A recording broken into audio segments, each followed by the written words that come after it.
Assalamualaikum warahmatullahi wabarakatuh. Halo guys, bertemu lagi dengan saya Dewi Nursani dalam pelajaran akuntansi. Sebelum memulai pelajaran hari ini, kita berdoa dulu yuk. Let's open our program by reciting basmalah together. Bismillahirrahmanirrahim. Semoga pelajaran hari ini berjalan dengan lancar ya. Simak video ini sampai akhir ya guys.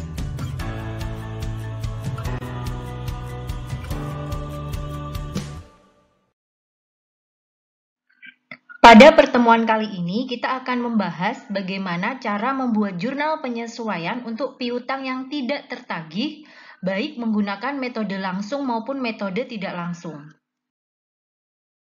Piutang tidak tertagih adalah piutang yang kemungkinan untuk menjadi cair atau tertagih itu adalah kecil sekali.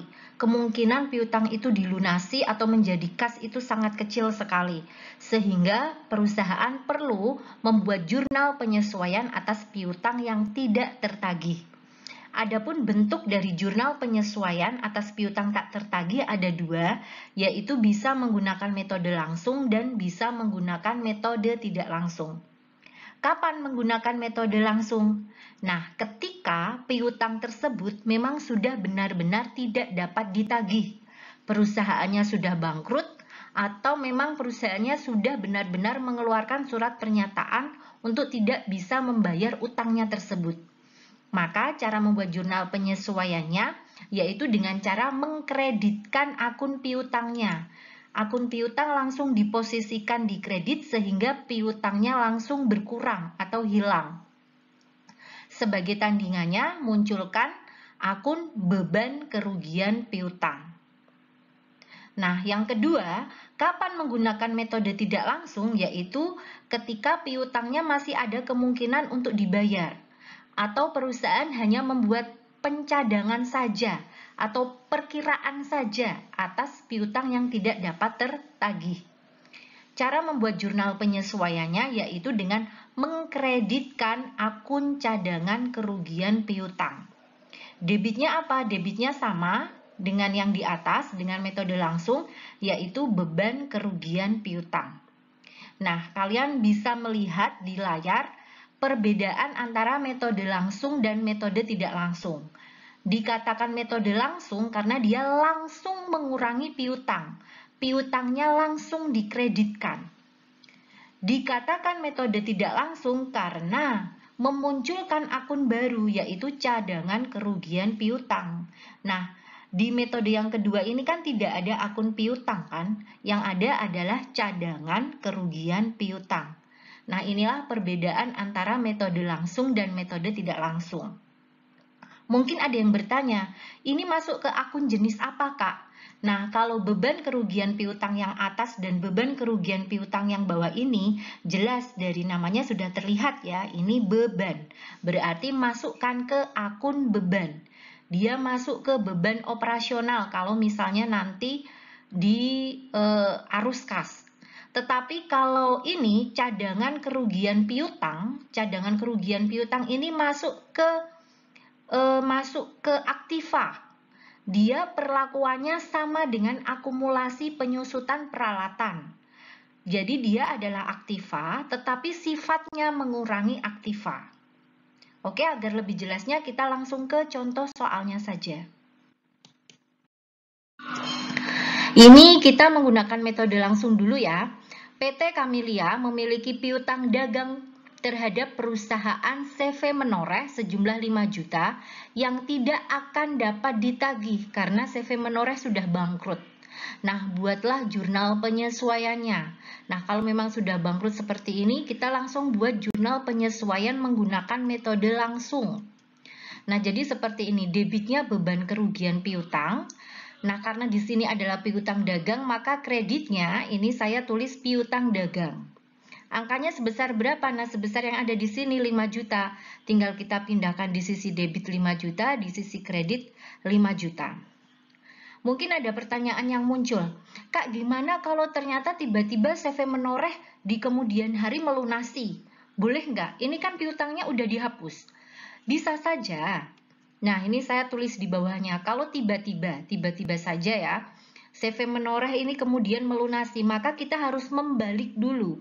Membalik dulu beban kerugian kita posisikan di kredit, piutang dagang diposisikan di debit. Nah, saya tulis di bawahnya, jika terjadi pelunasan, maka dibalik dahulu. Nah, seperti ini.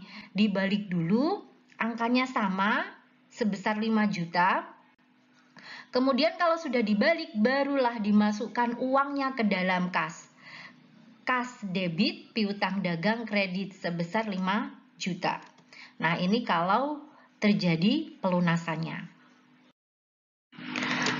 Soal yang kedua, PT Camellia menentukan besarnya penyisian piutang tak tertagih sebesar 0,5% dari penjualan secara kredit. Diketahui hasil penjualan kredit selama tahun 2021 adalah 12 juta. Buatlah jurnal penyesuaiannya. Nah, untuk tipe-tipe soal seperti ini yang diketahuinya hanyalah kisaran, misalnya kisaran 0,5% dari piutangnya, ini memang cocoknya menggunakan metode tidak langsung. Nah, jadi seperti ini. Untuk metode tidak langsung tadi kreditnya adalah cadangan kerugian piutang, debitnya beban kerugian piutang. Nah, karena ini adalah penjualan, maka setahu saya ini adalah dagang ya. Maka ini saya lengkapi piutang dagang. Angkanya sebesar berapa? Nah, sebesar kita kalikan saja. 0,5% kali 12 juta, saya tulis di sini ya. Hasilnya adalah 60.000, kita pindahkan di posisi debit 60.000 dan di posisi kredit 60.000. Nah, demikian cara membuat jurnal penyesuaian untuk metode tidak langsung. Kalau misalnya ada yang bertanya, Kak, kalau ini buat tiba-tiba yang 60.000 ini dilunasi. Nah, misalnya tiba-tiba tertagih, bagaimana cara membuat jurnalnya? Apakah langsung kas debit piutang kredit? Oh, tidak. Yang pertama harus dibuat pembaliknya dulu. Nah, cadangannya ini kita taruh di posisi debit, bebannya kita taruh di posisi kredit. Jadi bebannya ini kita keluarkan dulu. Jadi seperti ini, kita keluarkan dulu atau kita balik dulu angkanya sebesar uang yang diperoleh. Misalnya dalam kasus ini 60.000 ya, ya kita tulis saja debitnya 60.000, kreditnya 60.000. Nah, kalau sudah dibalik, barulah kita masukkan uangnya ke dalam kas. Dengan cara mendebitkan kas dan mengkreditkan piutang dagang seperti biasanya jika menerima pelunasan piutang sebesar 60.000. Nah, misalnya ada pertanyaan lagi nih. Kalau tiba-tiba ini udah dicadangkan tapi memang ternyata benar-benar tidak bisa ditagih uangnya. Ini bagaimana, Kak? Ya, pencadangannya ini harus dihapus dulu agar nanti bisa mengurangi piutangnya, akun piutangnya. Nah, ini saya tulis di bawah ya, jika memang benar-benar tidak bisa dapat ditagih, maka debitnya adalah cadangan kerugian piutang dagang, kreditnya baru piutang dagang. Nah, ini berarti kalau piutang sudah ada di posisi kredit, berarti piutangnya sudah bisa dikurangi. Sebesar berapa? Misalnya sebesar 60.000, kita tinggal pindahkan di sini. Debitnya 60.000, kreditnya 60.000. Nah, ini jika dari kemungkinan atau cadangan kerugian piutang ini memang benar-benar tidak bisa ditagih, maka jurnalnya dibuatlah jurnal penghapusan cadangan kerugian piutang seperti ini. Demikian cara membuat jurnal penyesuaian untuk piutang yang tidak tertagih. Terima kasih yang sudah menyimak video ini sampai akhir. Let's close our program by reciting hamdalah together. Alhamdulillahirrabbilalamin. Semoga pelajaran hari ini bermanfaat ya. Wassalamualaikum warahmatullahi wabarakatuh.